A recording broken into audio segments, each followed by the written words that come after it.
ہم نے جو ہے 2 دن سنی، اپوزیشن کو بھی سنا، ہمارے حضرات کو بھی سنا، اور ایک چیز میں آپ کو بولوں گا کہ ہمارے جو لوگ ہیں انہوں نے اپوزیشن سے سخت بات کی ہے، اور اچھی بات ہے اپنی حکومت کو جو ہے کھلے عام سب کے سامنے بات کرنا، تنقید کرنا۔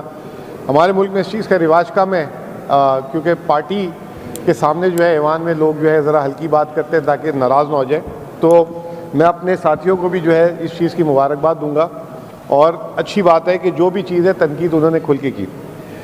جو سب سے اہم بات ہے جو میں آج ساروں سے کرنا چاہتا ہوں وہ یہ ہے کہ دنیا چینج ہو گئی ہے، تبدیل ہو گئی ہے، حالات چینج ہو گئے ہیں۔ آج سے چند سال پہلے تک صوبائی حکومت کے معاملات میں اگر کوئی کمی بیشی ہوتی تھی تو اس کے پیچھے وفاق کھڑا ہوتا تھا، اور وفاق جو ہے اس وسائل کو پورا کرتا تھا، NFC کے علاوہ بھی، چاہے وہ ترقیاتی پروجیکٹ ہوں، چاہے وہ جسے کہتے ہیں کہ اگر کوئی سیلاب آ جائے، کبھی کوئی اور ایمرجنسی آ جائے تو ہمیشہ وفاق پیچھے کھڑا ہوتا تھا۔ پھر اگر وفاق کی چادر سے بھی باہر کی بات ہوتی تھی تو وہ جو ہے عالمی ادارے، انٹرنیشنل، آپ کو پتہ ہے ڈونرز بھی آ جاتے تھے، سعودی عرب سے بھی امداد آ جاتی تھی، یہ تمام چیزیں ہو جاتی تھیں، اور جب ان کے بھی آگے بات نہیں ہوتی تھی مکمل تو پھر یہ جو عالمی ادارے ہیں، ورلڈ بینک، ADB، یہ وہ، US8، UK8، FCDO، تو وہ نا معاملات چل رہے ہوتے تھے، گرانٹس، ایڈ، کہیں پہ کسی NGO کے اسکول چلا رہے ہیں، کہیں NGOs بن رہے ہیں، فلڈ آ گیا تو سڑکیں بنا کے دے رہے ہیں۔ لیکن اب یہ دنیا جو ہے بہت تیزی سے چینج ہوئی۔ سب سے پہلے آپ کو پتہ ہے جب ٹرمپ صاحب آئے تو انہوں نے US8 بند کر دیا پوری دنیا میں۔ US8 کے آپ کو پتہ ہے بہت سارے پروجیکٹ پورے پاکستان میں تھے، اور یہ KP میں بھی چل رہے تھے۔ پھر اس کے بعد جو ہے عالمی، جسے کہتے ہیں کہ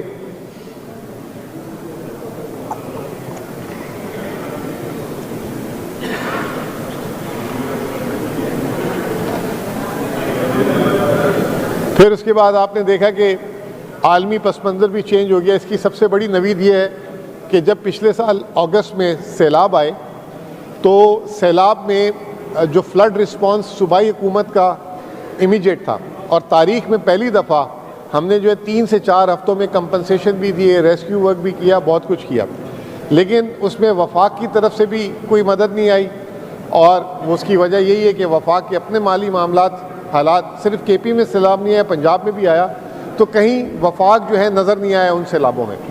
تو اب جو بھی ہے اپنی مدد آپ والی کہانی ہے۔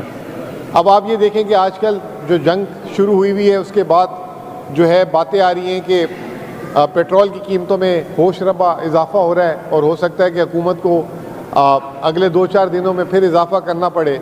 تو ہمیں اپنے جو غریب لوگوں کو کس طریقے سے جو ہے ان کو ولنریبل کو پروٹیکٹ کرنا ہے، وہ اب شاید وفاق کی طرف سے نہیں، صوبائی حکومتوں کو ہی رسپانس دینا پڑے گا، اور صوبائی حکومتوں کو ہی، جیسے موٹر بائک کی ہم نے ایک بات کی تھی، ابھی ساتھ سوچ رہے ہیں کہ یہ جو گندم کی فصل کٹے گی تو وہاں پہ بھی ڈیزل یوز ہوگا، تو اس کے لیے بھی کچھ پیکیج دینا ہے۔ پھر ڈیزل کی قیمت بڑھ رہی ہے تو یہ BRT کے کرایے ہیں، جو اس کو اگر بڑھاتے ہیں تو عوام کے لیے تکلیف دہ چیز ہو جائے گی، تو اس کے لیے سبسڈی بڑھانی ہے۔ تو اب یہ تمام رسپانس، ابھی 2-3 دن سے جو بارش لگی ہوئی ہے اس کے بھی اب تخمینے آئیں گے کہ کس طریقے سے اس کو پورا کرنا ہے۔ تو یہ تمام جو رسپانس ہیں اب جو ہے ہمیں زیادہ تر خود دینے پڑیں گے۔ وہ دور گیا کہ وفاق آ جائے گا، پیچھے کھڑا ہو جائے گا، یا کوئی دوست ممالک آ جائیں گے۔ اب تو دوست ممالک بھی آج کل اس جنگ کے بعد ان کی بھی جسے کہتے ہیں پوزیشن ایسی نہیں رہی، اور وہ دنیا بھی ایک بات کہتی ہے کہ ہم اپنے ٹیکس پیئر کے پیسہ آپ پہ لگاتے ہیں، آپ خود اپنے ٹیکس پیئر سے پیسہ نہیں لیتے، تو ایسا نہیں ہو سکتا کہ آپ ہمارے ٹیکس پیئر کی اس پہ چلتے رہیں۔ تو دنیا چینج ہوگی۔ کہنے کا مطلب یہ ہے کہ آگے ہمیں جس طریقے سے وسائل کی تقسیم کرنی ہے یا جو اپنی آمدنی بنانی ہے، وہ جو ہے اس کو بڑے احتیاط سے خرچ کرنا پڑے گا۔ وہ جو کھلا کھاتا تھا کہ چلو یہاں کر لیتے ہیں، وہاں کر لیتے ہیں، کم ہوں گے تو ادھر سے آ جائیں گے اور چیزیں ہو جائیں گی، اب مجھے ایسے معاشی حالات نظر نہیں آ رہے۔ یہاں پہ اچھی بات یہ ہے کہ جس نے بھی تقریر کی کسی نے اپنے لیے نہیں کی، یا اپنی صرف یہ، انہوں نے بہت ہی جسے کہتے ہیں کریٹیکل چیزوں پہ بات کی۔ جیسے میں شروع کروں گا اسپیکر صاحب، اس دن ہمارے بابر سلیم سواتی صاحب نے انہوں نے کہا کہ اس بجٹ میں آپ کلائمیٹ کو بھی دیکھیں. یہ کلائمیٹ جو ہے ایک ہمارے لیے ایک نیا چیلنج بنتا جا رہا ہے. اس سے جو ہے نقصانات ہوتے ہیں, ایک دم فلیش فلڈز آ جاتے ہیں, یہ تمام چیزیں آ جاتی ہیں. تو اس کے لیے آپ کچھ کام کریں. تو خیبر پختونخوا پورے پاکستان کا پہلا صوبہ ہے جس نے کلائمیٹ ایکشن بورڈ بنا دیا ہوا ہے, اور یہ پورے پاکستان میں کہیں پہ بھی جو ہے نہیں بنا, کسی صوبے میں بھی. تو خیبر پختونخوا اس پہ کام کر رہا ہے, اور کافی جسے کہتے ہیں کہ کلائمیٹ سے ریلیٹڈ جو ہمارے رسپانس اور ایکٹیویٹیز ہیں وہ تمام صوبوں سے بہتر ہے, لیکن اس میں بہت کام کرنے کی ضرورت ہے. تقریروں میں بات بھی آئی سامنے کہ جو فلڈ ریزیلینس پہ بھی کام کرنا ہے, جہاں پہ ابھی تھوڑی دیر پہلے سوات کے ہمارے جو ساتھی ہیں انہوں نے بھی بات کی کہ کسی طریقے سے جب فلڈز آتے ہیں تو وہ علاقے جو ہے وہاں پہ بربادی ہوتی ہے. تو کلائمیٹ جو ہے, جیسے اسپیکر صاحب سے میں اس لیے شروع کر رہا ہوں کہ انہوں نے اس کی خاص بات کی تھی. دوسرا جو سب سے زیادہ جو میں نے تقریروں میں دو چیزیں سنی, ایک یہ کہ رمضان پیکج جو ہے لوگوں کا, بعض لوگوں کا اس کی تقسیم پہ اختلاف ہے. بعض لوگ کہتے ہیں کہ جی جو ہمارے ممبرز ہیں آنریبل, کہ یہ رمضان پیکج کی جگہ کوئی ایسی لون کے پروجیکٹ ہونے چاہیے, انٹرسٹ فری ہونے چاہیے, جو تقریباً ہر ایک نے اپنی تقریر میں کسی نہ کسی طریقے سے اس کا اظہار کیا ہے. میں سمجھتا ہوں کہ اگر ہم وہ نہیں کرتے تو بھی جو ہے اس سے 11 لاکھ لوگ تقریباً اس سال 10,63,000 لوگوں کو یہ پیسے ملنے ہیں, تو 10,63,000 لوگوں کو یہ پیسے نہیں جائیں گے. تو اس پہ یہ بحث ہو سکتی ہے کہ اس کا تقسیم کا سسٹم کیسے ہو, اس میں سیاسی جسے کہتے ہیں اثر و رسوخ کم سے کم ہو, اور جو ہے ایک باقاعدہ ڈیٹا بیس بنے جو پروون ہو, جس پہ کسی کو اعتراض نہ ہو. ایک یہ چیز ہو سکتی ہے. اور یہ بھی اگر تمام ایوان کا کنسنسس ہے کہ نہیں اس پیسے کو آپ اس کو جو ہے بہتر, یہ 13 ارب روپے آپ جو ہے 1-1 لاکھ روپے کر کے جو ہے, زیادہ نہیں تو اب 10,000 لوگ جو ہے 10 لاکھ لوگ 12,500 روپے سے مستفید ہو رہے تھے. 1 لاکھ اگر ہم دیتے ہیں تو اس سے 1,30,000 لوگوں کو جا سکتے ہیں. شاید وہ اس 1 لاکھ سے کوئی بھینس لے لے, بھینس تو نہیں آئے گی, کوئی ٹائر کی شاپ کھول لے, کوئی اس طرح کی چیزیں کر لے. تو یہ ایک قرض دے سکتے ہیں ان کو, ہاں قرض دے سکتے ہیں, قرض دے سکتے ہیں, ون ٹائم گرانٹ دے سکتے ہیں. تو یہ فیصلہ ہو سکتا ہے, اور یہ اچھی بات ہے کہ آپ لوگوں نے اس کو ریس کیا ہے, اور اس پہ ایک فیصلہ ہونا چاہیے. ابھی تو ریس لگی ہوئی ہے, پنجاب کیا دے رہا ہے تو ہمیں بھی دینا ہے, وفاق کیا دے رہا ہے ہمیں بھی دینا ہے. اس ریس کے چکر میں اور نمبر بڑھانے کے چکر میں جو ہے نا, آیا یہ نقصان ہو رہا ہے, فائدہ ہو رہا ہے, اس کو ہمیں دیکھنا ہے. جو سب سے زیادہ امپورٹنٹ چیز جو سب سے زیادہ جو یہاں پہ بات ہو رہی ہے وہ تعلیم کی ہو رہی ہے, اس کے بعد صحت کی ہو رہی ہے. جو سب سے کم بات ہوئی جو ابھی تک میں نے تقریروں میں نہیں سنی, security and law and order پہ میرے خیال سے شاید ہی کسی نے ٹچ کیا ہو, میں نے تقریر میں کسی کی نہیں سنا. یہ بھی ہمارا اس وقت سب سے بڑا اپ فرنٹ ایشو بن چکا ہوا ہے. تعلیم میں ہمارا جو ہے جی تعلیم میں جو ہے ہمارا 22% اخراجات ہو رہے ہیں, اور جو ہے یہ 22% کا جو حجم بنتا ہے یہ 450 ارب روپے سے اوپر بنتا ہے. میں یہ سمجھتا ہوں کہ ہمارا جو تعلیم میں ہمارے پاس پیسے کم نہیں ہے رکھے ہوئے ہم نے, لیکن اس کے استعمال کو کس طریقے سے کرنا ہے, بہتر طریقہ کیا ہے. آیا ہمیں جو ہے مستقبل میں اسکولوں کی عمارتیں بنانے میں جو ہے پیسے رکھنے ہیں تو وہ اس میں کئی سال لگ جاتے ہیں. تو کوئی جیسے ابھی ہم پچھلے دنوں بات کر رہے تھے بیٹھ کے کہ کیوں نہ ہم کسی کو کہیں کہ آپ اسکول بنا دیں اور ہم آپ سے کرائے پہ اگلے 25 سال کے لیے لے لیتے ہیں, تاکہ وہ اسکول بھی پھر 6 مہینے میں بن جائے گا, بجائے یہ کہ ADP سے ریلیز آ رہی ہے نہیں آ رہی. اور اس کے بعد کسی کو کہیں کہ آپ ہی اسکول چلائیں اور ہم 3,000 روپے 2,500 روپے اس بچے کی فیس بھی آپ کو دے دیتے ہیں, کرایہ ہم الگ دے دیں, فیس الگ دے دیں. تو یہ امیجیٹ رسپانسز جو ہے نا بڑے ضروری ہیں. اگر ہم امیجیٹ رسپانس, پھر نہ اس پہ شکایت آئے گی کہ جی وہاں کے لیے کلاس 4 نہیں ملی, ہمیں چوکیدار نہیں ملا, وہ پھر جو اسکول جو بلڈنگ بنائے گا وہ اس کی خود حفاظت کر لے گا. تو اس طریقے کے ہمیں out of the box solutions لے کر آنے پڑیں گے. سملرلی اسی طریقے سے اسپتال ہیں, اسپتالوں میں ہماری صحت کارڈ کی ایک انٹرونشن بہت بڑی تھی جس سے لوگوں کو فائدہ ہوتا ہے. جو لوگ مطمئن نہیں ہیں سرکاری اسپتالوں سے وہ پرائیویٹ ہاسپٹل چلے جاتے ہیں.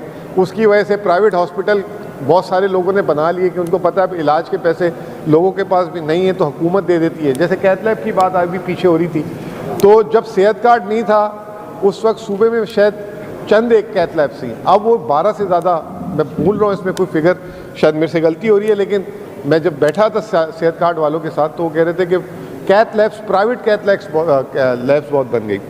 تو اب اس کو جو ہے ہم نے تھوڑا سا جسے کہتے ہیں نا مکس اینڈ میچ کر کے چلانا پڑے گا. اگر تمام کا تمام کام سرکار کے سر پہ رکھا تو پھر ایسے ہی جو ہے نا شکایتیں آئیں گی. ابھی تھوڑی دیر پہلے آپ کے آنے سے پہلے ایشین ڈیولپمنٹ بینک والے میرے پاس آئے ہوئے تھے. ایشین ڈیولپمنٹ بینک والے کہہ رہے تھے کہ ہم ایک پروجیکٹ جو ہے سولرائز کرنا چاہتے ہیں سرکاری بلڈنگ کو. ہم نہیں، یعنی کہ آپ لوگوں نے مانگا ہے.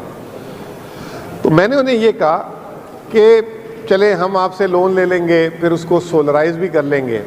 بات یہ ہے کہ جس دن سولرائزیشن ہو جائے گی اس کی، تو وہ 20,000 بلڈنگوں کی بات کر رہے تھے. تو میں نے کہا 20,000 چوکیدار کی پہلی ریکوائرمنٹ آئے گی، پھر اس کے بعد اس کی آپریشن کے لیے بھی چیزیں آئیں گی. اب ایک بھی چیز خراب ہو گئی تو وہ پڑا رہے گا خراب. اب آج کل ایک دنیا میں ماڈل چل رہا ہے ایسکو کا، پاکستان میں بھی چل رہا ہے. ایسکو ماڈل کیا ہے کہ ایک شخص ہے، وہ کہتا ہے کہ یہ یونیورسٹی ہے، میں سولر آپ کو لگا دیتا ہوں اپنے پیسوں سے. پیسکو کی بجلی کا ریٹ ہے 50 روپے، آپ مجھے جو ہے 30 روپے دے دیں اور 8 سال تک دیتے رہیں، اور پھر 8 سال کے بعد یہ اس کا مالک بھی میں آپ کو بنا کے چلے جاؤں. اب اس کا فائدہ کیا ہوگا؟ وہ جس دن خراب ہوگا یونیورسٹی والے کھڑے ہو جائیں گے اس کے سر پہ کہ چلو جی اس کو صحیح کریں. ٹھیک ہے نا، وہ بھی صحیح کرے گا کیونکہ اگر اس کے یونٹ نہیں جائیں گے تو وہ بجلی کا بل کیسے لے گا آپ سے. اور سروس بھی پھر ہمیں بھی کوئی نہیں آئے گا، اس ڈپارٹمنٹ میں بھی کوئی نہیں جائے گا کہ جی فلاں چیز خراب ہو گئی، یہ 6 مہینے سے بند ہے، 4 مہینے سے بند ہے. جیسے ٹیوب ویلز، آپ کے سولر ٹیوب ویلز ہیں، جہاں پہ کہیں کوئی چوری ہو گیا ہے، کہیں پہ کوئی چیز خراب ہوگی تو سال 1.5 سال آپ کا آپریشنل ہی نہیں رہتا ہوں. تو ہمیں یہ سوچنا ہوگا کہ ابھی یہ ٹیوب ویلز ہیں، بہت سارے آپریشنلز نہیں ہیں، بنے ہوئے تو ہیں، لگے ہوئے تو ہیں، کیا ان کو بھی کسی طریقے سے آؤٹ سورس کیا جا سکتا ہے تاکہ وہ بند نہ ہو اور اس کا ان کو جو باقاعدہ اجرت مل رہی ہو. تو اب وے فارورڈ جو ہے نا وہ صرف یہاں پہ ذمہ داری ڈال کے نہیں آ سکتا. تو انشاءاللہ تعالیٰ جو ہم نے ابھی باتیں سنی ہیں، ہم نے اس کے علاوہ ایک جو ہے سوال نامہ بھی بنایا ہے، وہ بڑا جنرلائز قسم کا ہے. وہ کل تک جو ہے میرے محکمے والے بتا رہے تھے کہ صرف 19 آنریبل ممبرز نے اس کو بھر کے دیا ہے. آپ کے تھرو ریکویسٹ ہے کہ اگر وہ اس کو بھر کے دے دیں، اس میں اگر جو چیز ہم نے نہیں کور کی ہوئی اس کا آخری پیج میں وہ پوری چیز ڈال سکتے ہیں. کوشش ہماری یہی ہوگی کہ ہم اگلے بجٹ میں ایک بڑا منصفانہ اور جو اس صوبے کی جو اہم ضرورت ہے اس پہ وہ پیسے رکھیں. اور پھر میں آخری میں ایک بات بولوں گا کہ ایسا نہیں ہو سکتا، اب وہ دور ختم ہو گئے ہیں کہ آپ کے پاس پیسے ختم ہو. جیسے اگزامپل دیتا ہوں، اٹانومس باڈی، ان کے جب بجٹ ختم ہو جاتا ہے اور ان کے پاس جب اخراجات کے پیسے تنخواہ کے نہیں ہوتے تو ان کو پتہ ہوتا ہے صوبائی حکومت دے دے گی، تو وہ جو ہے ایک آدھ احتجاج ہوتا ہے، پھر ہوتا ہے وہ صوبائی حکومت سے آ جاتا ہے. اسی طریقے سے پہلے صوبائی حکومتیں بھی یہ کہتی تھی جس دن ہمارا خزانہ خالی ہوگا تو اسٹیٹ بینک سے قرضہ مل جائے گا. اسٹیٹ بینک سے قرضے کے بعد پھر وفاقی حکومت بیٹھی ہوئی ہے، وفاقی حکومت باہر ملک سے باہر قرضے کی طرف نظر رکھ کے بیٹھی ہوئی تھی. اب وہ چین ٹوٹ گئی ہے. تو اب ہمیں کچھ ایسے وسائل بچانے بھی ہوں گے، خرچوں کو بھی کم کرنا ہوگا اور سروس لیول ڈیلیوری بھی بڑھانی پڑے گی. جو آخری بات میں اس پہ کنکلوڈ کرنا چاہوں گا، جو 2 طریقے سے ہمارے یہاں پہ، ایک یہ ہے کہ سرکاری ملازمتیں دی جائیں تاکہ روزگار بڑھے. روزگار پہ اختلاف نہیں ہے، لیکن میں اچھی چیز یہ ہے کہ اس دفعہ جو تقریروں میں نے سنا، جیسے ہمارے کریم صاحب نے بھی اس دن بولا کہ آپ جو ہے نا مچھلی کھانا نہیں پکڑنا سکھاؤ، ایسا کچھ آپ نے مثال دی تھی. تو اس کے لیے جو ہے پرائیویٹ سیکٹر، روزگار کے مواقع پیدا کیے جائیں. یہ جو میں نے تمام باتیں ابھی کی ہیں، اس سے اب ہم نے جو ہے پرائیویٹ سیکٹر کو وائبرنٹ کرنا ہے تاکہ جو ہے پرائیویٹ سیکٹر آگے آئے اور وہ روزگار اور اکنامک ڈیولپمنٹ اور اس کی طرف حصہ بنے. اور ہم ایک ریگولیٹر کا کام کریں. جیسے میرے تو پالیسی بنانے میں منع کر دی ہے احمد کنڈی صاحب نے کہ آپ بالکل نہیں پالیسی بنائیں گے، تو میں نہیں بناؤں گا. آپ ساروں نے جو ہے پالیسی بنانی ہے، ایز اے ریگولیٹر کام کریں اور ہم جو ہے انیبل کریں انوائرمنٹ کو، جس سے جو ہے یہ خود بخود چیزیں چلیں. جیسے ایک صحت کارڈ سے اسپتال بنے ہی ہیں نا، اینی ہاؤ آپ سارے اس کے وہ گواہ ہیں، پرائیویٹ ہاسپٹلز بھی بنے ہیں، فیسلٹیز بھی بنی ہیں. تو اسی طریقے سے ہم ایجوکیشن میں بھی، اسی طریقے سے پبلک ہیلتھ میں بھی یہ تمام چیزیں ہمیں کرنے کی ضرورت ہے. بہت بہت شکریہ. Thank you very much. Thank you. جن معزز اراکین نے جو انہوں نے کویشچن دیے تھے